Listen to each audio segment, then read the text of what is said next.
మనము పునర్జన్మల గురించి చెప్పుకునేటప్పుడు కొంతమంది ఏదో ఈయన చెప్తున్నాడు, మనం వింటున్నాం. అసలు పూర్వజన్మలు ఉంటాయి, ఈ జన్మే మనకు అర్థం కావట్లేదు, మళ్ళీ మరుజన్మ అంటున్నాడు అని కొంతమంది అనుకోవచ్చు. కానీ ఒక్క విషయం మాత్రం సత్యం. ఏమిటది అంటే, ప్రతి మనిషి, ఇంకా ఎక్కువ మాట్లాడితే ప్రతి జీవి, దోమ కాని, చీమ కాని, ఈగ కాని, ఇవన్నీ కూడా ఎవరో కాదు, మనమే అన్నమాట. వీటిలన్నిటికీ కూడా ఏదో ఒక రోజున కంపల్సరీ మోక్షం రావడం తథ్యం. ఇది నేను చెప్పిన మాట కాదు నాయన, జగద్గురు అయినటువంటి ఆదిశంకరాచార్యుల వారు చెప్పినటువంటి విషయం ఇది. పునరపి జననం పునరపి మరణం పునరపి జఠరే జననీ శయనం. మళ్ళీ మళ్ళీ పుడతామ్మా, మళ్ళీ మళ్ళీ చచ్చిపోతాం, మళ్ళీ జన్మ తల్లి గర్భంలో మళ్ళీ వస్తాం. ఈ జన్మ పరంపరని ఆపుకోండి అని జగద్గురు ఆదిశంకరాచార్యులు వారు చెప్తారు. మాకు డబ్బులు కావాలి కానీ ఈ జన్మల గోల ఏంటండి అనుకోవచ్చు. నాకు 4 బిల్డింగ్లు కావాలా, 4 కార్లు కావాలా, 4 పెళ్ళాలు కావాలా, ఈ రకంగా అనుకుంటారు. ఇదంతా కూడా తృణప్రాయం. ఈ జన్మకే ఇది సమాప్తం అనేటటువంటి విషయం మనం అర్థం చేసుకోలేం. ఇప్పుడు మనం ఒక సినిమా యాక్టర్ కావాలని ఒక వ్యక్తి ట్రై చేస్తాడు. ఒక 20 సార్లు ట్రై చేస్తాడు. తిరిగిన ఆఫీసు తిరగకుండా, ఎక్కిన గడప అలా ఎక్కకుండా, దిగకుండా అట్లా తిరుగుతానే ఉంటాడు. ఆయన మెగాస్టార్ చిరంజీవి అయినా, డాక్టర్ నందమూరి తారక రామారావు అయినా, అక్కినేని నాగేశ్వరరావు గారైనా, వీళ్ళంతా పాపం కష్టపడ్డారు, కానీ సాధించేశారు. అది ఎన్ని జన్మల కష్టమో పాపం ఎవరికి తెలియదు. పోనీ ఈ జన్మలోనే అనేకమైన సార్లు కష్టపడి లాస్ట్కి సాధించారా లేదా? అలాగే ప్రతి మనిషి, ముఖేష్ అంబానీ, నేను పెద్ద ఇండస్ట్రియలిస్ట్ అవ్వాలి అనుకున్నాడు. ఎన్నో జన్మల కోరిక ఈ జన్మలో తీరిపోయింది. అలా ప్రతి మనిషి యొక్క, ప్రతి జీవి యొక్క కోరిక అనేటటువంటిది ఈ జన్మలో తీరుతుంది. ఈరోజు అనుకుంటాం, అవ్వకపోతే రేపు చేద్దాం అనుకుంటాం, రేపు ప్రయత్నిస్తాం, అవ్వకపోతే ఎల్లుండి ప్రయత్నిస్తాం. ఇలా మొత్తం మీద మాత్రం విజయం తథ్యం అని జగద్గురువైనటువంటి శ్రీకృష్ణ పరమాత్మల వారు చెప్పారు. అందువలన ప్రతి జీవి కూడా మోక్షం కోసం అల్టిమేట్ గోల్ ఏమిట్రా ప్రతి ఒక్కడికి అంటే, ఒక సినిమాలో ఆయనకి సినిమా మెగాస్టార్ అవ్వాలి అని ఉంటుంది. ఒక ఇండస్ట్రియలిస్ట్కి చిన్నగా ఫ్యాక్టరీ పెట్టుకొని అంబానీలాగా అవ్వాలనుకుంటాడు. ఇలా రకరకాల కోరికలు మొత్తం మీద అయిపోతారు. ఏదో థాట్స్ ఆర్ థింగ్స్, డేల్ కార్నిక్ చెప్తాడు, ఫిలాసఫర్, ద గ్రేట్ ఫిలాసఫర్. నువ్వు అనుకున్నది జరిగిపోతుంది, మేనిఫెస్టేషన్ అయిపోతాం. ఇప్పుడు మనము ఏదో ఒక రోజున మనం అనుకొని దానికి సంబంధించిన కృషి కూడా చేయాలి. కృషి చేసినప్పుడు తప్పకుండా మనం ఏదో ఒక రోజున విజయం సాధిస్తాం, ఏదో ఒక జన్మలో విజయం సాధిస్తాం. దానికి ఉదాహరణ నేను చెప్తాను. అర్జునుల వారు ఇంద్రకీలాద్రి పర్వతం మీద కూర్చొని తెగ తపస్సు చేస్తాడు. పాశుపతాస్త్రం వచ్చేసింది, శివుడు పరీక్షించి ఇచ్చాడు, ఊరిని ఏమి ఇచ్చేయలేదు. ఆ తర్వాత మొత్తం జగదేక వీరుడిగా భీష్ముడిని, ద్రోణుణ్ణి, కృపాచార్యుణ్ణి, కర్ణుణ్ణి, మొత్తం హేమీలందరినీ చంపి పారేశాడు.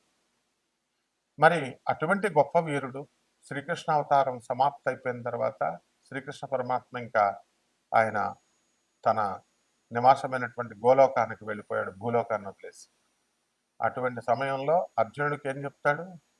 నాయనా అర్జున, నువ్వు ఈ 16,000 మంది గోపికల్ని, అలాగే ఈ సుభద్ర, వీళ్ళందరూ పాండవుల్లో ముఖ్యంగా ఉత్తర, అభిమన్యుడి భార్య అయినటువంటి ఉత్తరని, ఈ గోపికల్ని, వీళ్ళందరినీ జాగ్రత్తగా క్షేమంగా, వీళ్ళని క్షేమమైనటువంటి స్థానానికి తీసుకెళ్ళు అని చెప్తాడు.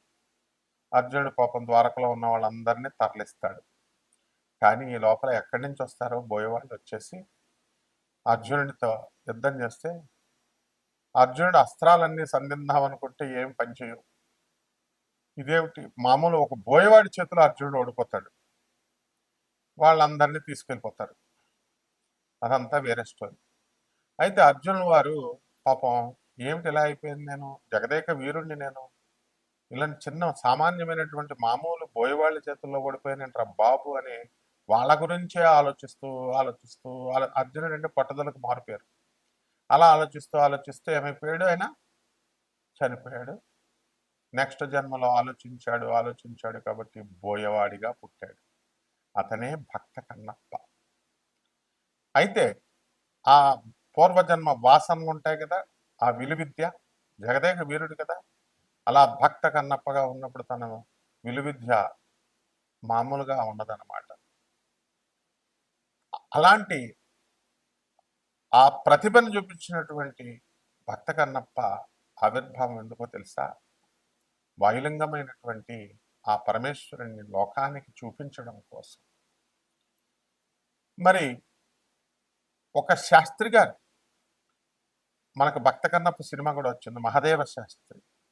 ఆయన మాత్రమే ఈ వాయులింగాన్ని ఎవరిని రానివ్వకుండా, నేను ఒక్కడనే పూజ చేసుకుంటాను, నేను మహాభక్తుడిని శివభక్తుడిని అని చెప్పి ఆ వాయులింగం దగ్గరికి ఎవ్వరిని వెళ్ళనివ్వకుండా ఆయన ఉన్నాడు. అటువంటి సమయంలో ఆయన ఏం చేశాడు, మరి ఈయన ఈ యొక్క వాయులింగాన్ని లోకానికి చూపించాలి అని చెప్పేసి ఆయన మొత్తం తన యొక్క శక్తినంతటిని ఉపయోగించి ఆయన కన్నప్ప, భక్త కన్నప్ప మనకు ఆ ప్రపంచానికి పరిచయం చేశాడు. ఆ వాయులింగమే ఈ రోజున కాళహస్తీశ్వర శివలింగం.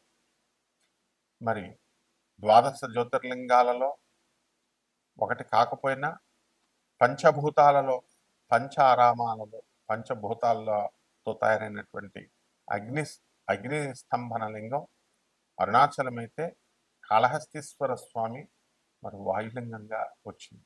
అంటే డిఫరెన్స్ చూడండి. ఆ మహాదేవ శాస్త్రి అనేటటువంటి భక్తుడు ఆయన తనొక్కడ మాత్రమే శివుణ్ణి పూజ చేసుకోవాలని, ఆ వాయులింగాన్ని ఇతరులకి చూపించకూడదని గోప్యంగా ఉంచితే, పరమేశ్వరుని నలుగురికి చూపించాలని ఆయన అర్జునుల వారైనటువంటి భక్త కన్నప్ప తన ఎంతో కృషితో ఆ వాయులింగాన్ని ప్రపంచానికి పరిచయం చేస్తాడు. అందువల్లనే మనం ఈ రోజున కాళహస్తి ఈశ్వర స్వామిని మనం కొలవగలుగుతున్నాం, కాళహస్తి వెళ్ళగలుగుతున్నాం. ఆ విధంగా ఇదంతా శివ సంకల్పం. అందువలన మనం గోప్యంగా ఉండకపోయినా సరే జగద్గురువుల్ని మనం మీ అందరికీ పరిచయం చేయాలి అనేటటువంటి ఉద్దేశంతో, మనకు మోక్షానికి హేతువులు గురువు యొక్క అనుగ్రహం కావాలి. ఆ గురువులే ఎవరు? జగద్గురు అయినటువంటి ఆదిశంకరాచార్యులు వారు, రామానుజాచార్యులు వారు, మధ్వాచార్యులు వారు, ప్రభాత్ రంజన్ సర్కార్ ఆనందమూర్తి, లహరి మహాశయుడు, మహావతార్ బాబాజీ, తర్వాత మన రమణ మహర్షుల వారు, పరమహంస యోగానందుల వారు, ఇలా చెప్పుకుంటూ పోతే స్వామి వివేకానందుల వారు, రామకృష్ణ పరమహంస, ఇట్లా మరి ఆ జగద్గురువులను మనం చూపిస్తుంటే, మాకెందుకండి జగద్గురువులందరూ కూడా, మాకు కావలసిన బిల్డింగ్లు, ఇళ్ళు, డబ్బులు అని ప్రపంచంలో ఎవరినన్నా చూడండి, డబ్బులు కావాలి సార్ అంటారు. ఈ డబ్బులు రావాలి అంటే దానికి కొన్ని టెక్నిక్స్ ఉంటాయి.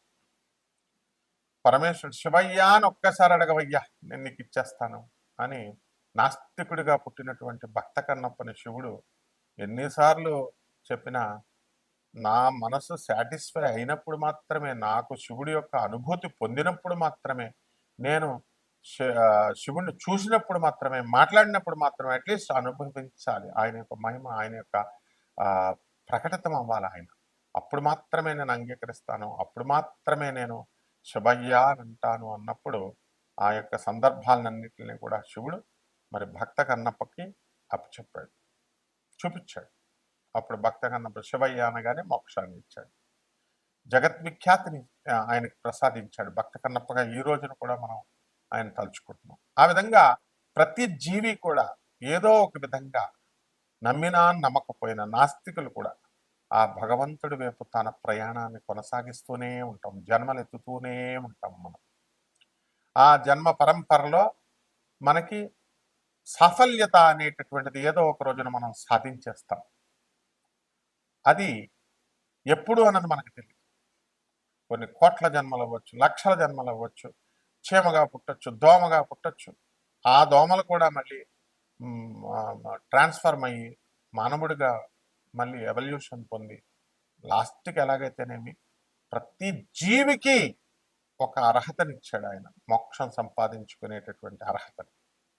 మోక్షం ఖచ్చితంగా ప్రతి జీవికి వస్తుంది. ఇది సృష్టి నియమం. ఈ సృష్టి రహస్యాల్ని ఛేదించేదే సైన్స్. ఈ సృష్టి రహస్యాల్ని ఛేదించడం కోసం మనకి దోహదపడేదే సైన్స్. అంతేగాని భగవంతుడిని ఛాలెంజ్ చేసేది సైన్స్ కాదు. భగవంతుడి యొక్క సృష్టి ఏ విధంగా ఉంది, లా ఆఫ్ క్రియేషన్ ఏంటి, అసలు సృష్టి నియమాలు ఏంటి, మనం ఎలా నియమాలను పాటిస్తే మనకి మోక్షం వస్తుంది అనేటటువంటిది ఆయన మనకి చూపిస్తాడు. ఆయన సరైన సమయంలో మనం కరెక్ట్గా తెలియజేస్తాడు. కాబట్టి ప్రతి జీవి కూడా ఏదో ఒక రోజున మోక్షం పొందడం తథ్యం. కాబట్టి అర్జునుల వారి చరిత్ర మనం కాదనగలుగుతామా? ఇంద్రకీలాద్రి పర్వతం ప్రత్యక్ష సాక్షిగా ఉంది. ఆ పర్వతం మీద ఉన్నటువంటి బెజవాడ కనకదుర్గమ్మ దేవస్థానం గురువుల దగ్గర చదివినటువంటి వాడిని. ఆ కాళహస్తి, ఆ పంచారామాలు, ఇవన్నీ కూడా మేము ఈ ద్వాదశ జ్యోతిర్లింగాలకి చిన్ననాటి నుంచి కూడా మా గురువులతో పాటు వెళ్ళి అక్కడ పూజలో పునస్కారాలు స్వయంగా ఆ యొక్క మూల విరాట్టులకు మా గురువులు చేస్తుంటే పక్కన ఉన్నటువంటి వాడిని. అలాగే మేము కూడా మరి ఇప్పుడు మిగతా వేద పండితులతో వాళ్ళు ప్రభుత్వం మమ్మల్ని నియమించినప్పుడు వెళ్తూ ఉంటాం, చేస్తూ ఉంటాం. ఇదంతా మరి ఒక క్రమబద్ధంగా జరగాలి. కాబట్టి పరమాత్మ ఉన్నాడు, శివుడే కృష్ణుడు, కృష్ణుడే శివుడు. కాబట్టి ఇటువంటి విషయాల్లో పాండిత్యానికి ఇది లేదు. శక్తి కంటే ముందు భక్తి పుట్టింది. కాబట్టి మనందరం కూడా ఏదో ఒక రోజున మోక్షం పొందడం తథ్యం. అయితే ఈ ద్వాదశ జ్యోతిర్లింగాల్లో ఎలాగైతే ఉన్నారో ఈ ద్వాదశ రాశులు మనకున్నాయి. ఈ యొక్క పునర్జన్మ సిద్ధాంతం ప్రకారం మనం పూర్వజన్మల్లో ఎవరం, మనం ఈ జన్మల్లో మనకు తెలుసు. అయితే నెక్స్ట్ జన్మల్లో ఏమిటి అనేటటువంటిది నిశ్చితంగా పరిశీలిస్తే మనకి దైవ అనుగ్రహంతో, గురువానుగ్రహంతో తెలిసిపోతూ ఉంటుంది. అది మనం ఒక్కొక్కటి తెలుసుకుందాం. జీవితాన్ని కళాత్మకంగా బ్రతకాలి. ఆ కళాత్మకంగా బ్రతికేటటువంటి ఆ జీవితాన్ని, ఆ కళని మనం తెలుసుకోవాలి. అది అందరికీ సాధ్యం కాదు, కానీ కంపల్సరీ తెలుసుకొని తీరాలి. సాధ్యం కాకపోయినా ప్రతి మనిషిని మన జీవితాన్ని కళాత్మకంగా బ్రతికి మన యొక్క గోల్ అయినటువంటి మోక్షం, కామన్ గోల్ ప్రతి ఒక్క జీవికి మళ్ళీ వెళ్ళి దేవుడు కలవడం. అందువల్లనే ఇది దేహము దేవాలయం అన్నాం. కేవలం ఏదో గుళ్ళకెళ్ళడం, అక్కడ ఉన్నటువంటి విగ్రహాలకి పంచామృతాలు వేసేయడం, పూజలు చేసేయడం, ఇదే మోక్షం వచ్చేస్తుంది అనుకునేటటువంటి వాళ్ళందరికీ కూడా మనం ఈ యొక్క దేహము దేవాలయము, అందులో ఉన్నటువంటి జీవుడు సనాతనుడైనటువంటి పరబ్రహ్మ దేవుడు. కాబట్టి ఈ దేహాన్ని మనం శిథిలం చేసుకోకూడదు. ఆరోగ్యకరమైనటువంటి పౌష్టికాహారాన్ని ఇవ్వాలి, శాకాహార భోజనాన్ని ఇవ్వాలి. అలాగే మందు గిందు సిగరెట్లు తాగితే లంగ్స్ గింగ్స్ పోతాయి, మన శరీరం అంతా కూడా శిథిలమైపోతుంటుంది. అందుకని వద్దన్నారు. అంతేగాని నీ ఇష్టం, ఎవరిష్టం వచ్చినట్టు వాళ్ళు తాగొచ్చు, ఎవరిష్టం వచ్చినట్టు వాళ్ళు తినొచ్చు. ఒక్కొక్క గురువుని ఒక్కొక్క స్టైల్లో పుట్టిస్తాడు. ఇప్పుడు మా గురువు గారు చాగంటి కోటేశ్వరరావు గారు ఉన్నారు, పురాణాలు చెప్పడం. ఆ పురాణాల్లో నాయనలారా అరుణాచలం వెళ్ళండి, లేకపోతే కాశీ వెళ్ళండి, ఆ శివుడి మహిమ ఇలా ఆయన స్టైల్ అది. మరి ఒక్కొక్క గురువుని ఒక్కొక్క దీంతో ఎవరికి ఏ ఫ్రీక్వెన్సీతో మ్యాచ్ అవుతుందో ఆ ఫ్రీక్వెన్సీతో పరమేశ్వరుడు చెప్పిస్తూ ఉంటాడు. కాబట్టి ఆధునిక శాస్త్రాన్ని, ఏన్షియంట్ కల్చర్ని బ్లెండ్ చేసి చెప్పడం మన స్టైల్. అందువలన పరమేశ్వరుడు చెప్పించినటువంటి ఈ యొక్క విషయాలు యథార్థమైనటువంటివి. వీటిని మీ అంతరాత్మనితో ఆలోచిస్తే మీకే అర్థమైపోతూ ఉంటుంది.